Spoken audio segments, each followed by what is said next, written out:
나는 아무것도 아닙니다. 주님의 사랑이 없으면.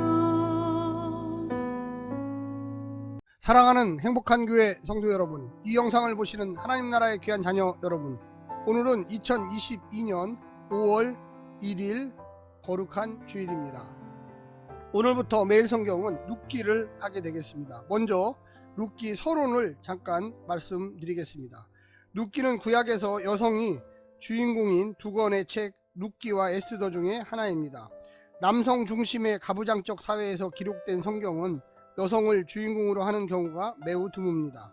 그런데 룻기는 이스라엘로 들어온 이방 여인에 관한 이야기이고, 에스더는 이방 땅으로 간 이스라엘 여성의 이야기로 두 여성의 놀라운 신앙을 기념하고 본받기 위해 성경으로 남겨졌습니다. 히브리 전통에서 룻기는 메길롯, 두루마리라고 불리는 5개의 책 중 하나였습니다. 5개의 책은 룻기, 아가, 전도서, 에가, 에스더인데 각각 유대교의 절기들에 낭독되었습니다. 룻기는 77절에 낭독되었고요.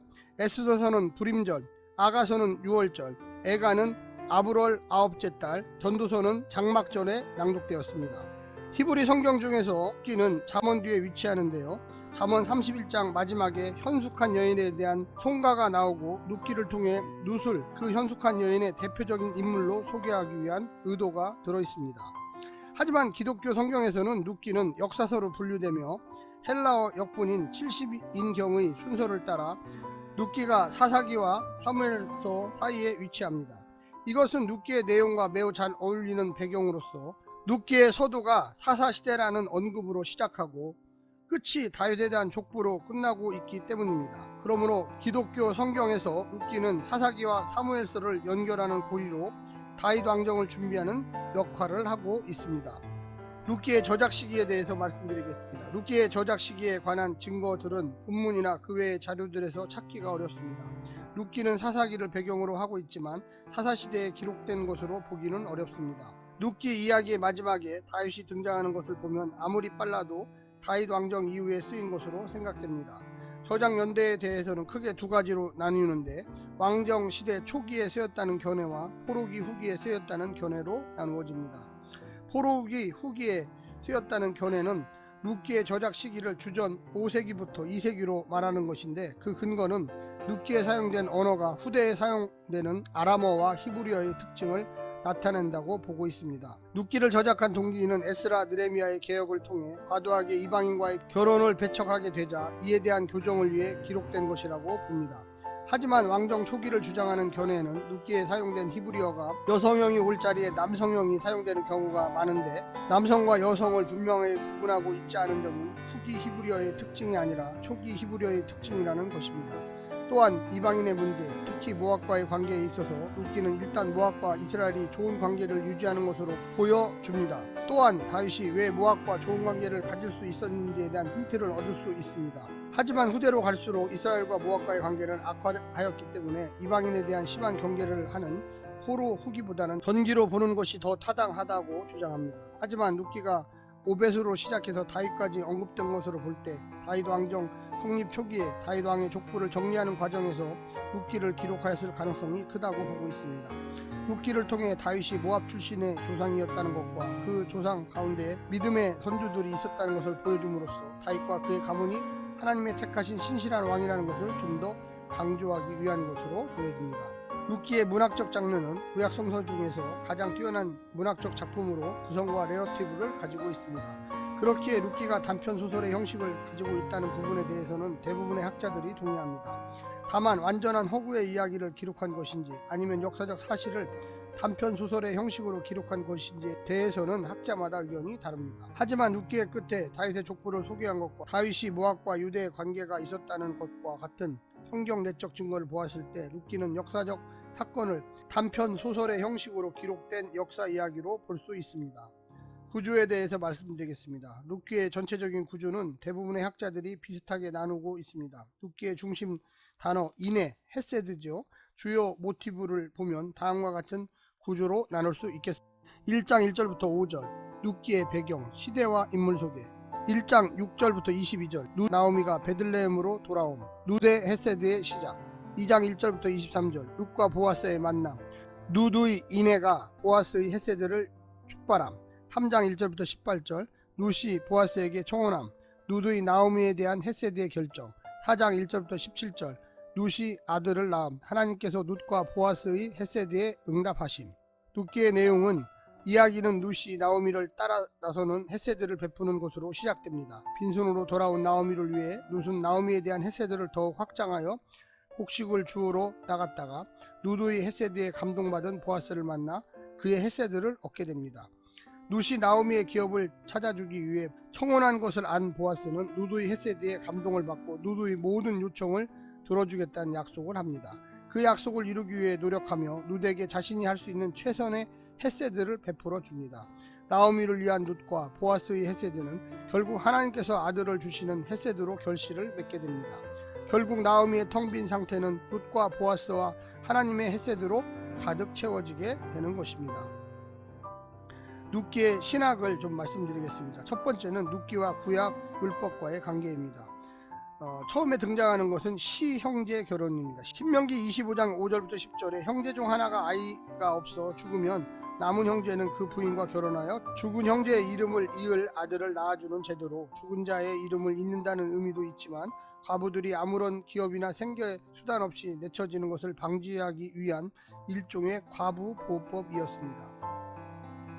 미망인이 시형제를 통해 아이를 얻게 되면 그 아이는 남편이 남긴 기업을 잇게 되고 그녀는 그 기업에서 계속 생계를 이어갈 수 있습니다. 룻기 3장과 4장에서 룻이 보아스에게 결혼을 요청한 것은 바로 이 시형제 결혼에 근거한 것입니다. 하지만 시형제 결혼은 형제간에 이루어지는 것이기 때문에 보아스가 룻의 요청을 들어줄 이유가 없음에도 결혼을 한 것은 보아스의 큰 헤세드 때문입니다. 두 번째, 기업 물음.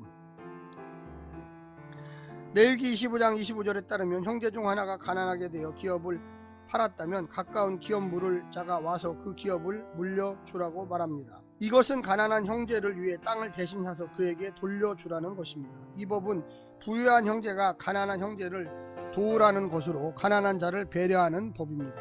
또한 이 법은 함부로 각 가문의 기업인 땅을 타인에게 팔지 못하게 막아 하나님께서 각 가문에게 주신 기업을 지키게 하는 법이기도 합니다. 세 번째는 이삭 줍는 법. 신명기 24장 19절부터 21절을 보면 곡식이나 과일을 추수할 때 일정 부분을 남겨두어 고아와 과부와 객이 먹을 수 있도록 배려하라고 명령하십니다. 고아와 과부와 객은 땅을 소유하지 못한 자들로 이스라엘 사회에서 가장 가난한 자들입니다.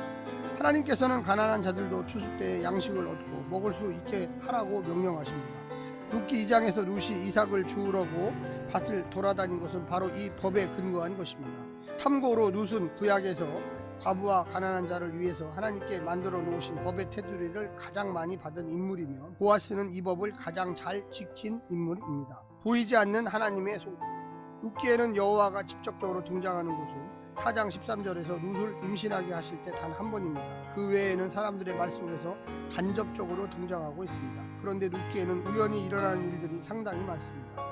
룻이 우연히 보아스의 밭으로 가서 보아스는 우연히 룻을 만나게 되고 그 보아스는 마침 나오미의 기업물을 자중해 한 사람이었습니다. 하지만 하나님은 모든 세상을 다스리시며 하나님의 눈에서 벗어날 수 있는 것이 없기에 세상에서 우연히 일어나는 일은 없습니다. 그러므로 룻의 우연은 모두 보이지 않는 하나님의 손길을 의미하는 것입니다. 참고로 이런 하나님의 보이지 않는 손길이 가장 많이 나타나는 곳은 에스더서입니다.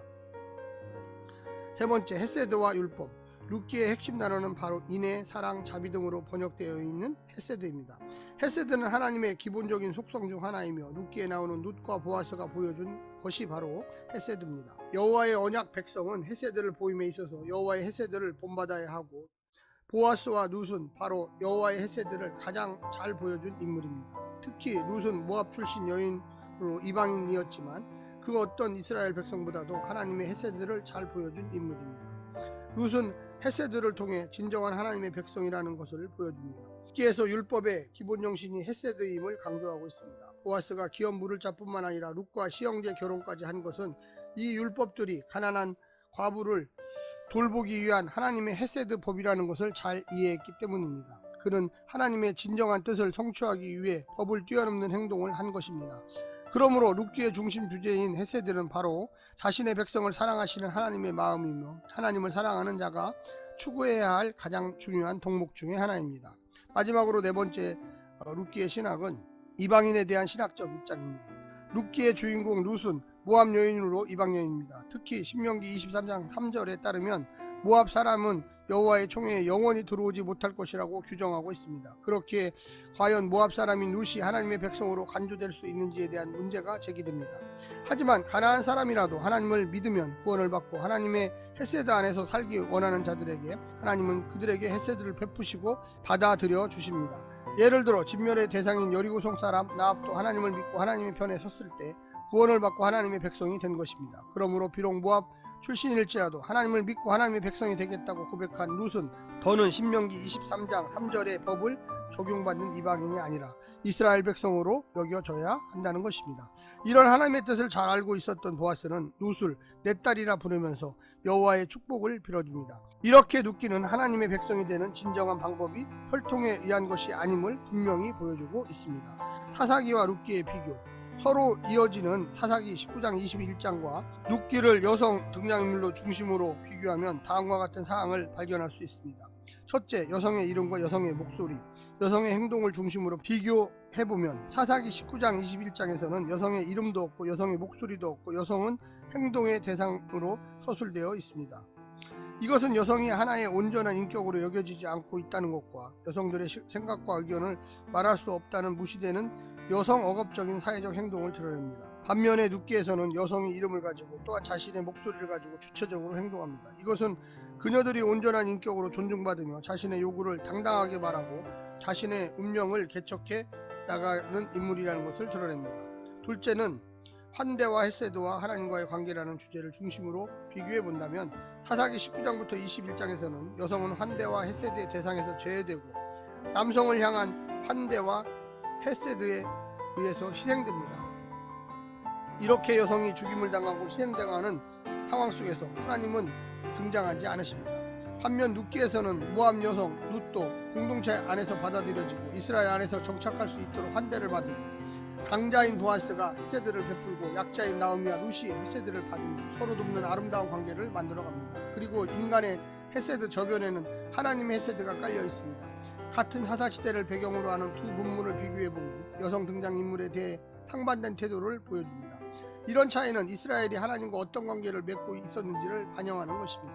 하나님의 뜻이 아닌 자기 생각에 옳은 대로 사는 공동체는 여성을 수단화하고 폭력을 행사하는 곳인 반면 하나님의 헤세드가 넘치는 공동체에서는 이방 여인도 과부도 존중받고 보호받고 충만하게 채워집니다. 결론적으로 구약 성경에서 나란히 붙어있는 사사기 19장과 21장과 룻기에는 여성에 대한 대조적인 관점을 통해 하나님을 믿는 신앙 공동체가 여성으로 대표되는 약자들에게 어떤 태도를 가져야 할지를 알려주고 있습니다. 곧바로 룻기 1장을 하겠습니다. 감사합니다. 샬롬.